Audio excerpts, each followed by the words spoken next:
So I give you one more example which will help you in understanding कि कैसे being in present help करता है, बहुत mindfulness help करती है। तो एक ब्रदर थे, उनको बहुत ऑफिस में स्ट्रेस था, आए दिन उनके साथ कुछ ना कुछ हो रहा था and he was getting into depression, anxiety. तो one of his friend took him to a mindful session where in ये टीच किया गया being into a present moment, है ना। तो उन्होंने वो सीखा एंड उन्होंने जब सीखने के बाद अप्लाई करना स्टार्ट किया, वो क्या करते थे, being in a present moment as in कि जैसे वो अपने सुबह डॉग को वॉक के लिए लेके जा रहे हैं, है ना। तो पहले क्या होता था, सारा टाइम ऑफिस का स्ट्रेस घूम रहा है, बट नाउ उन्होंने कभी इतने टाइम से लेके जा रहे थे, रियलाइज़ नहीं किया था, but now he is taking his dog to for a walk. तो वो अपने सारी सराउंडिंग्स को एनालाइज कर रहे हैं, बर्ड्स की आवाज़, कौन वॉक करने आ रहा है, कौन जा रहा है ना, क्या सराउंडिंग है, बच्चे स्कूल जा रहे हैं, there so many things and he started enjoying that present moment. अब क्या हुआ कि वो जैसे जैसे उन्होंने प्रैक्टिस करना स्टार्ट किया बीइंग इन द प्रेजेंट, अब क्या होना स्टार्ट हो गया, उनको वो स्ट्रेस खत्म होना स्टार्ट हो गया, वो बहुत ऑप्टिमिस्टिक होने लग गए, क्योंकि हम क्या कर रहे हैं, हम ना पास्ट के बारे में सोच रहे हैं ना फ्यूचर के बारे में सोच रहे हैं, हम प्रेजेंट के बारे में सोच रहे हैं। और देखा जाए तो जैसे हमने लास्ट एपिसोड्स में बात करी थी, 95% हम पास्ट के बारे में सोच रहे होते हैं, 4% फ्यूचर के बारे में, 1% प्रेजेंट। अगर हमारा सारा फोकस प्रेजेंट में ही होगा तो क्या होगा। तो जो हम एग्जाम्पल डिस्कस कर रहे हैं, why we are discussing this is what we have to bring a change within, कि हमें अपना शिफ्ट करना है रेदर देन, पता क्या होता है, हम अगर पास्ट के बारे में सोचते हैं ना, तो it is just like a fuelling more to anxiety और स्ट्रेस, या if you are thinking about future, so it's just like a fuelling more. तो आपको क्या करना है, आपको प्रेजेंट में रहना है। तो आप कभी ये भी कर सकते हो, जब आपको लग रहा है कि इट्स आउट ऑफ कंट्रोल, जैसे कभी कभी होता है ना, just surrender it and just relax and sit. कितनी देर तक थॉट्स आएंगे, कितनी देर तक आप आप बस उसको साक्षी होकर देखो आप। बट दी एक्चुअली होता क्या है आजकल जनरली, जैसे लेट्स से कुछ भी ऐसा हुआ और हमें लग रहा है कि लेट्स से बहुत थॉट चल रहे हैं ना, और फिर उसके कारण थॉट चलने की वजह से मैं क्या कर रहा हूँ, रात को सो नहीं पा रहा। तो आई पर्सनली डिड दिस कि मैंने छोड़ दिया अपने आप को कि ठीक है, नहीं सो रहा, रोज तू नेटफ्लिक्स देख ले, है ना, रोज मतलब ओवर ईटिंग कर एंड ये कर, लेकिन फिर पता है वो ना हैबिट, हाँ एडिक्शन हो जाता है, हैबिट पड़ जाती है उस चीज की। तो हम यहाँ पे हार्मफुल सेल्फ सूदिंग कर रहे हैं ना, टू फुलफिल आवर। बट ये आपने एग्जांपल बहुत अच्छा बताया कि ऐसा ना बहुत बार होता है कि लेट्स से हम कुछ काम कर रहे हैं, लेकिन हम रेगुलर काम है, लेकिन ना हमारा ध्यान नहीं होता उस पे, इट इज जस्ट लाइक कि वो ऑटोमेटिक है कि मुझे ये काम करना है। जैसे वो ब्रदर का आप बता रहे थे कि उसको डॉग को ले जाना होता है, तो वो डेली कर रहा है, लेकिन वो चीजें उसको नहीं समझ आ रही, बिकॉज़ वो ओवरथिंकिंग के दिमाग में फोकस क्या किया, हम ओवरथिंकिंग से हमने अपने प्रेजेंट को इवैल्यूएट करना, एनालाइज करना स्टार्ट कर दिया। तो क्या हुआ, एंड इनफैक्ट कोविड में आपको याद होगा कि जब हमें बार बार बोला जाता था आपने हैंड वॉश करो, है ना, हमारे वो कितना डिफिकल्ट टास्क था शुरू में, बट लेट्स से वो अगर आप एंजॉय करने लग जाओ, मतलब इवन जैसे आप टूथब्रश अगर हम बात करते हैं, इट्स ऑल अबाउट माइंडफुलनेस। हम सुबह रोज ब्रश करते हैं, आपने देखा होगा मेजॉरिटी हम सब जब ब्रश कर रहे होते हैं ना, तो हम उस समय प्रेजेंट में नहीं होते हैं, हम कहीं ना कहीं कुछ ना कुछ सोच रहे होते हैं, है ना, पास्ट की बात, फ्यूचर की बात, है ना। But let's say if you are brushing और you are washing your hand, तो यू कैन जस्ट फील जो उसका लेदर है, how you taking, how you washing your hand, water का जो साउंड है ना। So when you start actually listening, मैं again I am telling you about sense organs, because हम जब अपने सेंस ऑर्गन्स को शिफ्ट करते हैं ना, एनर्जीज को, तो क्या होता है कि वो ऑटोमेटिकली जो वेस्ट थॉट्स हैं, ओवर थिंकिंग है, उससे क्या कर देता है, आपको प्रेजेंट से अलाइन कर देता है। And the just wanted to add on here कि आप बिल्कुल सही कह रहे हो कि कई बार तो ऐसा मेरे साथ हुआ है कि मैंने शावर ले लिया है, लेकिन मुझे पता ही नहीं मैंने शावर ले लिया, और जब मैं बाद में जब जैसे लेट्स से बैठा हूँ और फिर मैं सोच रहा हूँ कि आज मैं नहाया हूँ या नहीं। समटाइम्स हम लोग लंच भी कर लेते हैं और मुझे याद नहीं होता कि मैंने आज लंच किया ही नहीं किया और क्या खाया है। तो मतलब इतना ज्यादा, मैं तो इसको कहूंगा कि हम अब्सेंट माइंड प्रेजेंट बॉडी होते हैं। तो इट्स लाइक कि खा रहे हैं सब कुछ, लेकिन दिमाग हमेशा फ्यूचर में या पास्ट में चल रहा होता है। तो ऑफ कोर्स प्रेजेंट में रहना बहुत is very important if you want to get rid out of that feeling, जो अनप्लेजेंट फीलिंग। अदरवाइज क्या होगा, वो फिर आप अगर एक बार उसके अंदर घुसोगे तो आप उसमें आप इंटैंगल्ड इतने हो जाओगे, it will be very very difficult to come out of it. इसलिए स्टार्ट किससे करना पड़ेगा, कुछ कुछ चीज़ों को, छोटी, आज हम डिस्कस कर रहे हैं, it's not very big things, है ना, ऐसा कुछ नहीं है कि इसके लिए आपको कुछ स्पेशल एफर्ट्स करने पड़ेंगे। ये बहुत छोटी छोटी चीज़ें हैं which we can do it very easily, but कभी हम ध्यान ही नहीं देते इन बातों पे, है ना। तो हम थर्ड टूल की बात करते हैं. हमने फर्स्ट टूल किया creating inner space where we are going inside, just detaching ourselves, regaining all our energies, powers and coming back. वो क्या करता है, वो आपको हेल्प करता है कि जब, क्योंकि आप अगर उसकी डेली प्रैक्टिस करोगे ना तो वो आपको हेल्प करेगा जब सिचुएशन आएगी ना एक्चुअली उस समय राइट डिसीजंस लेने के लिए, है ना. Second, being in present is also important. उससे क्या हो रहा है, आप पास्ट और फ्यूचर की सारे वेस्ट थॉट से बच रहे हो, है ना. And the third is self compassion which is very very important specially for youth today. आजकल सेल्फ क्रिटिसिज्म बहुत है. Correct. बहुत है. अगर आपने कुछ बाई चांस आपसे कोई गलती हो गई, उसके बाद हम कहाँ चले जाते हैं, गिल्ट में चले जाते हैं. और वो गिल्ट से आज क्या हो रहा है, if you talk about suicide cases specially among youth, it is very very high, है ना. वाई? बिकॉज वो गिल्ट इतना होता है कि हम अपने आप को क्रिटिसाइज करना स्टार्ट कर देते हैं कि मेरी वजह से ऐसा हुआ है, या मेरे अंदर ही ऐसा है, या मैं ही ऐसा हूँ, है ना. कितनी बार आपको कोई मीटिंग्स वगैरह में जाना है और आप पहले से ही सोच रहे हो कि नहीं, I can not do this, I can not do that, I don't have that much of. तो इसका कहीं ना एक और रीजन है विच आई कैन रिलेट की कंपैरिजन. तो इट्स लाइक कि वो कंपैरिजन इतना है ना कि वो मेरा फ्रेंड बहुत अच्छा करता है, ये काम में वो ज्यादा अच्छा है या अच्छी है, या फिर लेट्स से मेरा ब्रदर बहुत अच्छा है इस काम में, मैं नहीं कर सकता. तो और and see this, not only this की कंपैरिजन मैं ही करता हूँ, लोग भी करते हैं. लेट्स से कि घर में भी कई बार सुनने को आता है ना, 2 बच्चे हैं तो इवन दो मम्मी कई बार बोलने लगती है नहीं तुझसे तो होगा ही नहीं है, उसको दे दे ये काम. तो इट्स लाइक, और इवन दो फ्रेंड्स भी वो भी हमें यही बोल रहे होते हैं कि भाई तेरे बस की नहीं है, तुझसे नहीं होगा. तो वो इतना ज्यादा फीड हो गया है ना, तो हम कहीं ना कहीं जब ऐसा बहुत बड़ा काम करने वाला होता है ना, जैसे कोई बहुत अच्छी अपॉर्चुनिटी है, तो वहाँ पे ना थोड़ा फियर क्रिएट हो जाता है. तो उस चीज का आई थिंक ये रीजन है. तो आई रियली वांट कि आप बताएं कि उससे भी कैसे बाहर निकला जा सकता है. तो सबसे पहले ना सेल्फ एक्सेप्टेंस बहुत ज़रूरी है, सेल्फ कंपैशन बहुत ज़रूरी है. तो आपने देखा होगा कि इसको हम इस तरीके से देखते हैं. अगर आपका कोई फ्रेंड आता है आपके पास और let's say he is facing some big time challenge in his life और हर लाइफ, है ना, वो डिस्कस करता है. अब आप क्या करते हो, आप बहुत ईजीली ना उसके साथ कंपैशनेट हो जाते हो, काइंड हो जाते हो, उसको एडवाइजेस देते हो कि don't feel bad, don't criticise yourself, move further, let go all the things which had happened in the past, look forward in your life, है ना, and understand your potential, understand your strength, you have this immense power, just be aware of it, move further. हम क्या करते हैं, हम advice कितने easily करते हैं, बिकॉज हम क्या होते हैं, हम उस सिचुएशन से बाहर होते हैं, it's very easy for us to advise that person, है ना, उसको हम अपलिफ्ट करते हैं. बट हम अपने साथ करते हैं हम क्या करते हैं कि जब भी जब हमें लगता है कि हमारे अंदर ये कुछ वीकनेस है, फॉर एग्जांपल, हम उसको इंस्टेड हम उसको अपलिफ्ट करने की जगह हम सबको बोलते रहते हैं I have this weakness, I have this weakness. तो वो क्या हो रहा है, we are actually giving water to that thing, and वो क्या होगा, बड़ा ही होगा. जो हमारा संस्कार है ना, that is a not good sanskar, जिसको हम बार बार बोल के what we are doing it, है ना.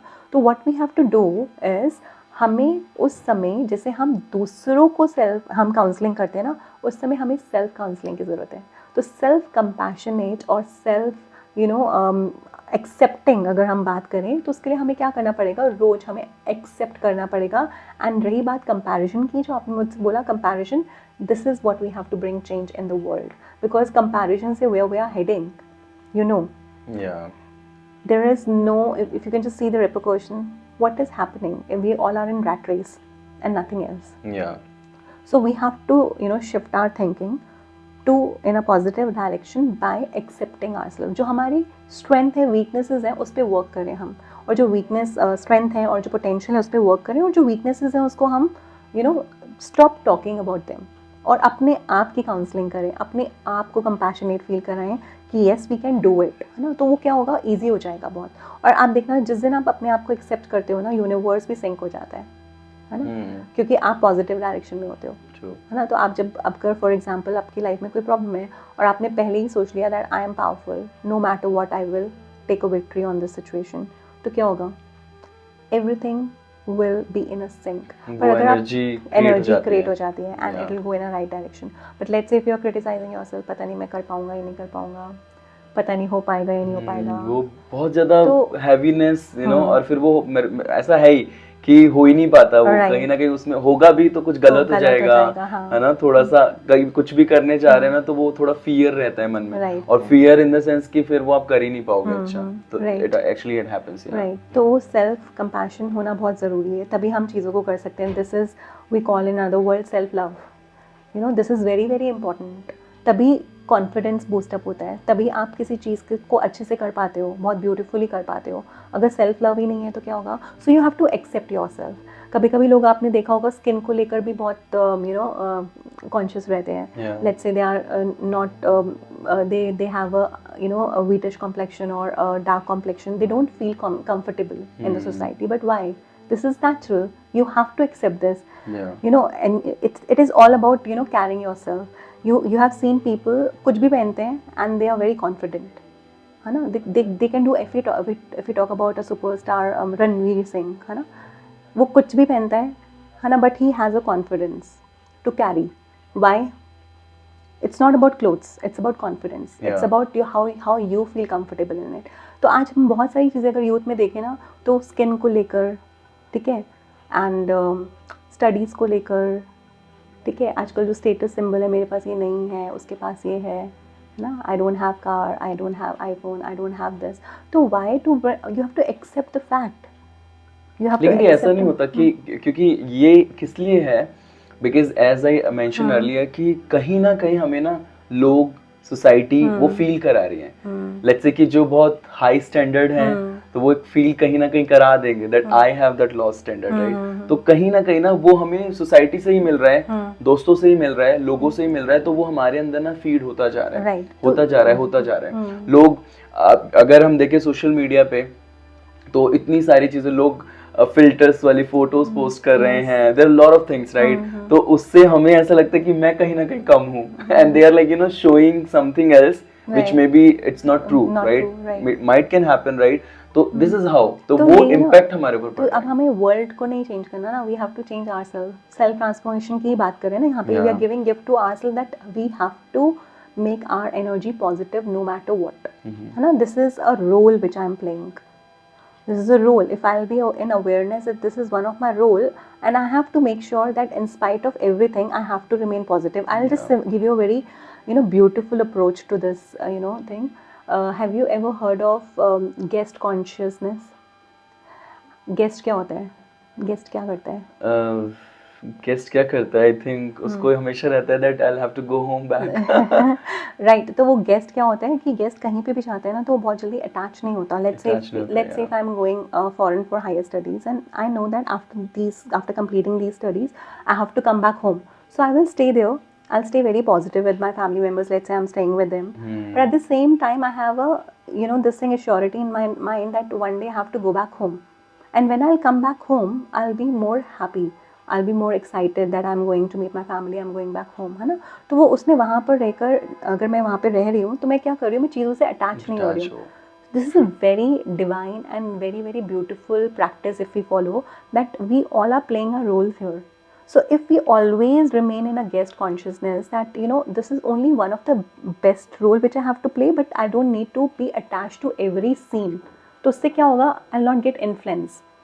I'll not get influence either positive or negative. I'll remain neutral always. तो ये बहुत beautiful और बहुत ही deep technique होती है, which will maybe understand in upcoming episodes. But this is a very beautiful way. तो इसमें क्या होगा कि आप किसी भी लाइफ का कोई भी सीन आएगा लाइफ में, आप उससे अटैच नहीं हो रहे हो, आप अपने ऊपर फोकस कर रहे हो. बस यहाँ पर भी यही है, why I have discuss this thing here, कि एनर्जी, कि कुछ भी हो जाए मुझे अपनी एनर्जी को इन्फ्लुएंस नहीं होने देना, आइदर थ्रू अप्रिसिएशन और थ्रू कोई अगर डिस्ग्रेस भी कर रहा है तो, मतलब मेरे को पॉजिटिव ही रहना है ना. तो वो जो एनर्जी का लेवल है वो मेरा मेंटेन रहना चाहिए, चाहे कुछ भी हो जाए उसमें. तो You're right, सोसाइटी ही हमें ऐसा फील कराती है कि हम, you know, कहीं ना कहीं बहुत पीछे हो गए हैं, या you know we feel not updated to the society and all that. But आप देखोगे कि यही सबसे बड़ा आज प्रॉब्लम है, जिसकी वजह से हम सब कहीं ना कहीं किसी गलत डायरेक्शन में जाते जा रहे हैं, एंड हमें पता भी नहीं चल रहा है ना. पहले ऐसे नहीं होता था, है ना. बट अगर हम बात करें आज स्पेशली अभी की, तो यूथ सबसे ज़्यादा डिप्रेशन में क्यों जा रहा है? Because of somewhere or the other these are the factors like comparison. You have to match with the standard, you know, of others, है ना. You have to see your peers, colleagues, you know. You don't have money, still you're taking loan to buy things. तो वो क्यों हो रहा है? क्योंकि कहीं ना कहीं हम उस स्टैंडर्ड मैच करने की दौड़ में लग चुके हैं, रैट रेस में जाते जा रहे हैं ना. नाउ यहीं पे हमें शिफ्ट लेकर आना है.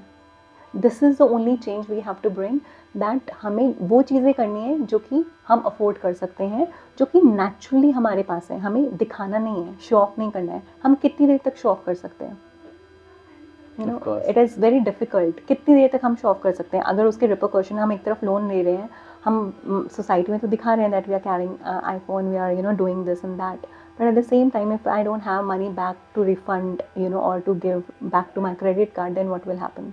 Repercussion तो मुझे ही face करना पड़ेगा। So why to take any steps which are not in our favor later on, है ना? For a timing it's okay, but for later on we are just taking again loan from anybody to pay our credit card bills and all. So these are not good practices which we can follow.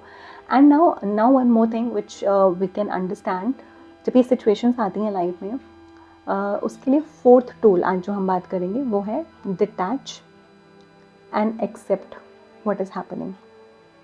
Okay, तो detachment कैसे आएगी? जैसे मैं आपको बहुत simple सा example देती हूँ। आप उधर से ड्राइव कर रहे हो, मैं इधर से ड्राइव कर रही हूँ, है ना, and let's say there is a third person जो कि either not related blood group, मतलब आपका उससे कोई ब्लड कनेक्शन नहीं है और मेरे से भी नहीं है, he is just third person. वो सामने खड़ा हुआ है, ठीक है, आप यहाँ से ड्राइव कर रहे हो, मैं यहाँ से कर रही हूँ, और एकदम से हमारा एक्सीडेंट होता है गाड़ी का, है ना, कोलिजन हैपन। तो वो ह्यूमन नेचर क्या होता है? आप मुझे ब्लेम करोगे और मैं आपको ब्लेम करूँगी, but when police will come, obviously he will go to check with the third person, because उसका कोई आपसे भी रिलेशन नहीं है और मुझसे भी रिलेशन नहीं है, और उसको आके पूछते हैं कि किसकी गलती थी। अब क्योंकि वो थर्ड पर्सन है, वो पूरी सिचुएशन को एनालाइज करेगा 360 डिग्री एंगल से और बताएगा कि यहाँ पे ब्रदर की गलती है because he, let's say he was on phone, यहाँ पे मेरी गलती है क्योंकि she was driving very fast. तो वो बता देगा रेशियो वाइज आइदर 50-50 और 80-20 और एनीथिंग। तो अब जो है पुलिस उसकी स्टेटमेंट को प्रूव करेगी बिकॉज उसने एज ए थर्ड पर्सन एक राइट जजमेंट दिया, है ना। अब इसी को हम रिलेट करते हैं अपनी लाइफ से, ठीक है। लेट्स से हम दोनों किसी बात से लड़ रहे हैं, ठीक है, या आप लेट्स से मेरी सिस्टर के साथ मेरी कोई बात पे फाइट होती है और आप एज हमारे कॉमन फ्रेंड हो, आप मेरे घर पे आते हो और आपको मैं भी बोलती हूँ पता है उसने मुझे ऐसा बोल दिया, और वो बोलती है पता है उसने मेरे को ऐसा बोल दिया, but now you are a third person, you are not entangled in the situation. It is very easy for you to take a decision, Sonia यहाँ पे आपको चेंज करना चाहिए था, ऐसे रिएक्ट नहीं करना चाहिए था, आप उसको बोलो कि ऐसे आपको बोलना नहीं चाहिए था, है ना। आपके लिए कितना ईजी है। बट लेट्स से कल को आपके ब्रदर या आपके फ्रेंड के साथ फाइट होती है ना, I as a third person come to your place. कल तक मैं एंटैंगल थी तो ब्लेम गेम चल रहा था, और आज आप एंटैंगल्ड हो, it is very difficult for you to take a decision. Now today I am out of the situation, I am not entangled, it is very easy for me to tell you कि you are here wrong and he is here और she is here wrong, है ना। तो क्या समझ में आ रहा है इससे? सो इट्स ऑलवेज लाइक कि हम अपने जब हमारे ऊपर आती है बात तो तब हम ऐसा लगता है कि हाँ नहीं हम राइट हैं, राइट। लेकिन जब सामने के ऊपर आती है तो बहुत इजी लगता है कि सामने वाले की प्रॉब्लम तो बहुत इजी है, बट मेरी जो है वो बहुत ज्यादा मुश्किल है, मेरी बहुत डिफिकल्ट है। तो उसके लिए हमें क्या करना है? दिस इज कॉल्ड साक्षी दृष्टा और detach observer approach. We have to come out of the situation and then see the situation from 360 degree angle, don't get entangled into it, and then you realise कि हो सकता है कि भले 99% मैं राइट हूँ या 99% कोई सामने, कहीं ना कहीं 1% मुझे रियलाइजेशन होगा कि मैं गलत हूँ, क्योंकि मैं ब्लेम नहीं कर रही हूँ बस सोल को, है ना। कहीं ना कहीं 1% I have to work on myself. तो हमारा थ्रू आउट जो डिस्कशंस रहा है एपिसोड्स के पहले का भी अभी का भी, हमें दूसरों को चेंज नहीं करना है, हमें अपने आप को ही चेंज करना है। हम दूसरों को चेंज कर भी नहीं सकते हैं, है ना। तो जो 1% स्कोप है, लेट्स से मैं 99 भी राइट हूँ, बट 1% जो स्कोप है राइट करने का, मैं उस पर फोकस करूँगी। तो उससे क्या होगा, लाइफ बहुत ईजी हो जाएगी। फिर उसमें हम कभी कुछ ब्लेम ही नहीं करेंगे। और आप देखना जब हम अपने ऊपर चेंज करना स्टार्ट करते हैं ना, तो यू विल, जैसे हमने लास्ट टाइम भी बात की थी, वो उसका इफेक्ट सेल्फ हीलिंग टेक्निक से उसका इफेक्ट बाहर की दुनिया में भी आता है, बट कहाँ करना है, अपने ऊपर चेंज करना है। तो वो चीज़ coming. So the best gift which we can give to our self is, no matter what, in spite of any situation, चाहे पर्सनल है, प्रोफेशनल है, सोशल है, anything, we have to make sure कि हमारी एनर्जी शिफ्ट नहीं होनी चाहिए, it should be positive only. तो वो कैसे होगा? जब मैं बहुत अवेयर रहूँगी बाय बीइंग इनटू प्रेजेंट, तो वो बहुत इंपॉर्टेंट है। थैंक यू दी, आपने इतनी अच्छी बात बताई, एंड आई थिंक ये अगर हम कर लें to enjoy the present moment, तो डेफिनेटली हर festival, not only Diwali, Yes. हर फेस्टिवल बहुत अच्छे से एंजॉय कर पाएंगे, Right. फन भी होगा और हैप्पीनेस भी रहेगी। Yes. और आई गेस जो हमारे कॉन्फ्लिक्ट्स होते हैं थोड़े बहुत, वो भी नहीं होंगे। राइट। तो थैंक यू दी फिर से, और दोबारा मिलेंगे हम Sure. हमारे नेक्स्ट एपिसोड में, और भी ज़्यादा डिस्कशन करेंगे हम, बहुत डेप्थ हम जाएंगे कि किस तरह से जो डिटैचमेंट वाला एक रोल आपने बताया कि हमें as a actor role play करना है यहाँ पर, तो उसमें बहुत सारे ना चैलेंजेस भी आते हैं, तो उसके ऊपर भी हम डेफिनेटली डिस्कस Sure. करेंगे। Okay. Thank you. Om Thank Shanti and you. Happy Om Diwali Shanti. Once Same to again. you. Okay. तो आज के लिए इतना ही, हम फिर से मिलेंगे एक और नए एपिसोड में, तब तक के लिए हैप्पी दिवाली।